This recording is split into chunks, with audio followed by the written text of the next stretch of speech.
Qu'est-ce qui a progressé sur la période récente?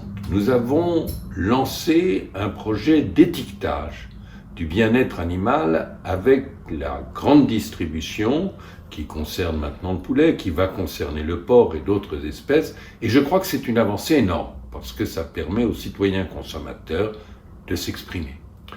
Nous avons lancé l'idée d'un progrès juridique qui se traduit dans une proposition de loi, mais qui portait aussi sur la création d'un défenseur des droits des animaux qui reste à faire. Nous allons parler des animaux sauvages vivant à l'état de liberté. La Fondation s'est toujours préoccupée à la fois de la biodiversité et de la lutte contre la cruauté à l'égard des animaux sauvages. Reconnaissons que sur ces points, les progrès restent à faire. Les vétérinaires ont une compétence unique en matière de connaissance des animaux et en matière de connaissance de ce qui fait le bien-être des animaux. Et donc, ils sont, dans notre combat, irremplaçables, essentiels.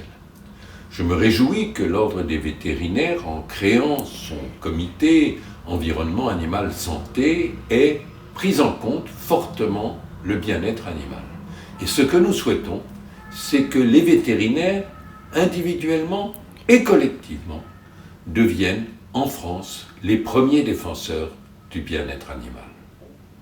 Ce qui est important, c'est que les animaux, au niveau du gouvernement ou d'une autorité administrative indépendante, aient un responsable de haut niveau qui se préoccupe de leur sort. Le défenseur des droits, on le voit, joue pour les femmes et les hommes un rôle absolument essentiel. Les animaux n'ont pas de défenseur.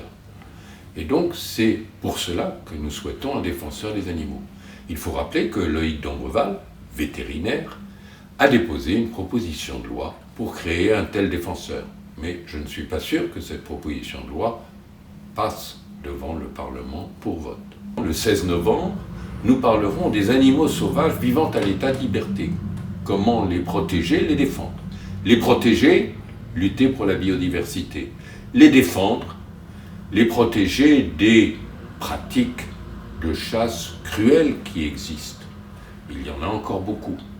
Le gouvernement a arrêté certaines d'entre elles, mais d'autres subsistent et nous voulons lutter contre elles.